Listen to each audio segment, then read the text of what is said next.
Hey everybody, Gisele Grenier here. So in this video I want to talk to you a little bit about color matching to a photograph, and for this particular exercise I'm going to be doing a color match to a woman's lips that's wearing really bright red lipstick, but the photograph is really dark. Now in the process of the painting toolbox, the portrait toolbox that I'm creating, there are so many different variations of painting, and we'll focus on women's lips because you have the position, you have left, right, up, down, you have smiling, frowning, angry, mouth open, mouth closed. There's so many, all these different variations. So there is no such thing as one lesson that covers everything, so that's why I'm making multiple lessons. In the same respect, there's also painting them in black and white, the grisaille fashion, using raw umber or variations of green and brown, full color, oil, acrylic, all this stuff. So although this lesson in theory can be applied to any medium, there are some differences. So I'm going to be using acrylics, and I'm going to be using the DecoArt Americana Premium acrylics for this, and the colors that I'm going to be using for the color matching. This should work. Now, I chose this because the DecoArt Americana Premium acrylics, they're not the professional paints that I use the Traditions for the professional paints, but not everyone has professional acrylics, so I thought I would use this. It's better than craft paint, in my opinion, not as good as the Traditions. They're kind of right in the middle, but they're nice and thick. So we've got quinacridone violet, cadmium red hue, cadmium orange hue, Hansa yellow medium, titanium white. The challenge is the cadmium red hue and the cadmium orange hue because they're not pure per se. They're not real cadmium colors. The cadmium red hue is made with PR112 and PR170, and the orange is made with PO13 and PY175. So it's made with an orange and a yellow, and then the cad red hue is made up with two reds. So knowing that, okay, I know that the orange leans more towards yellow because it's got a pigment orange in it plus more yellow. So this leans more towards yellow. So it'll be good for actually the lighter areas, because when we're painting the lips, we don't want to just add white. It's going to look chalky. It's going to look flat. And yeah, white is used to, change the values, but sometimes it's better just to use a lighter color of paint, a different paint color. And this is the color I'm going to be matching to, and I'm going to provide the link. I found this on Pixabay. I'm going to provide the link, and I'm going to kind of lean this right back there so the phone's not in shadow.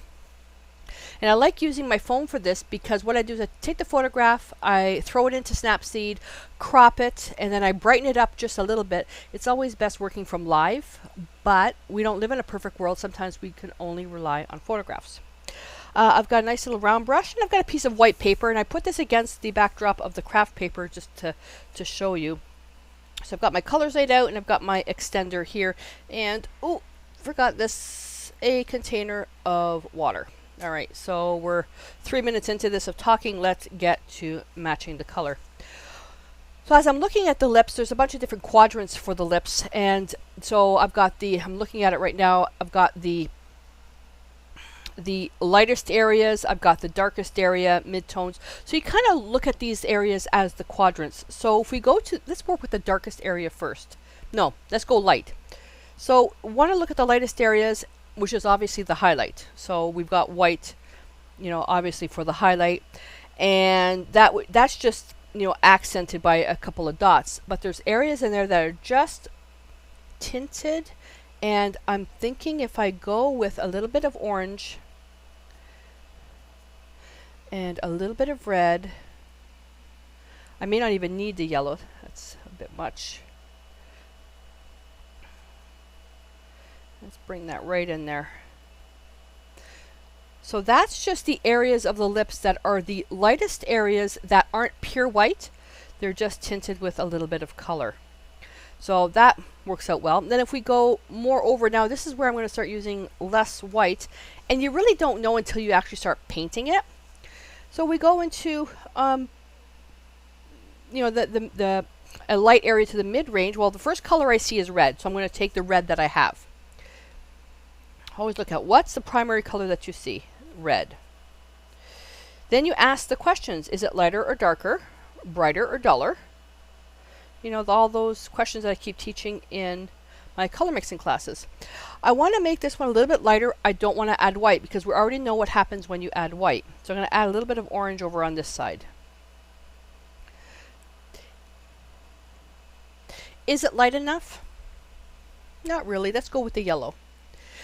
By lightening up the colors, by adding another color, a lighter color next on the color wheel, is that the colors not only still say vibrant, they're not going to look chalky.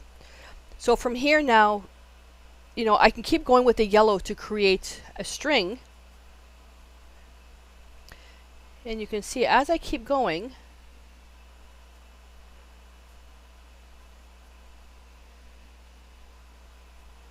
the color not only gets lighter, but it's going to obviously towards more yellow, but it's still staying vibrant. And looking at this, if I look at the photograph, and the photograph, when you look at it on your device, whether it's a phone, a tablet, computer, whatever, it's going to look different than mine because all our devices are calibrated differently. And I'm looking, it's more right in here somewhere. Okay, so if we take the same exercise to prove the theory that you can't just always add white to lighten something, and if we just add white to show you what's going to happen.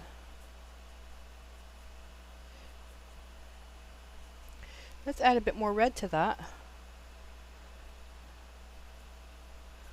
Okay.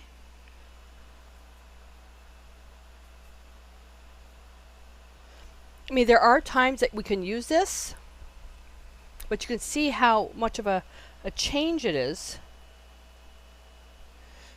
Let's add a bit more red up here and bring it down.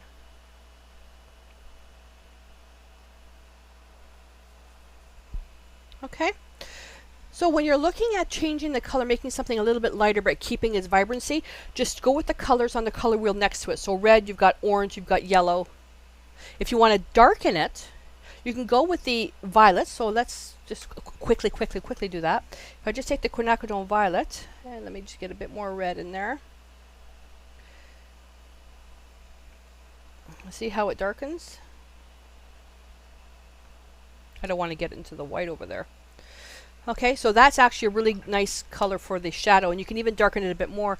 You can also add the complementary color, not complementary going, you're so pretty, but complementary as an opposite on the color wheel. So with the red, you could look at adding green. Okay, a little bit of green, which will really darken it. I like to avoid black because black sometimes can make things really muddy. That's completely up to you, but I tend to like to tell, you know, my students avoid using black. So with this, we can see how, you know, how well this works, and you can also combine the two. So you can take this, you know, and if you get to the point where you like this color here, but you do need to make it lighter, then you can always add a little bit of white to lessen the value, or add, you know, the opposite of orange to make it a little bit darker. Okay, so you look at the first color. What do you see in your photograph? What's the first color you see? You take that color from your palette and you plop it down on another palette. Then you analyze. You look at the photograph. You look at the paint. Look at the photograph. Look at the paint. Or if you're painting live, look here. Look at the paint. Look here. Look at the paint. Ask yourself, lighter or darker? Is it more intense or is it dull? So those colors get you started. Then when you answer those questions, you can look on the color wheel and you can get an idea as to where you need to shift things. So if you need to make things dark, you look at your color wheel, go the opposite to make it darker, and look at colors on the color wheel that are beside to make it lighter, to keep it more, to keep it intense, to make it lighter. But if you need to dull it, you can always add white. All this information, like in grave detail, is available in formal classes that I've taught that are available in the studio.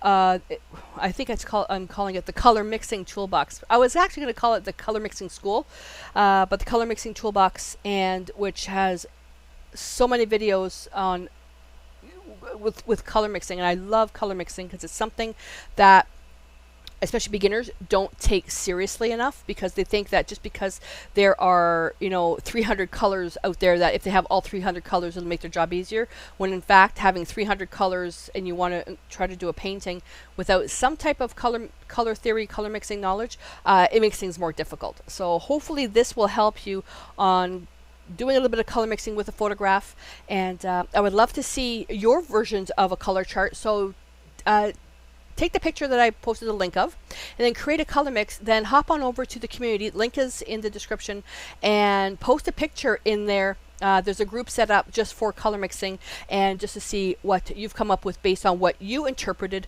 with the photograph. Alrighty, so until I see you in the next tutorial, stay inspired.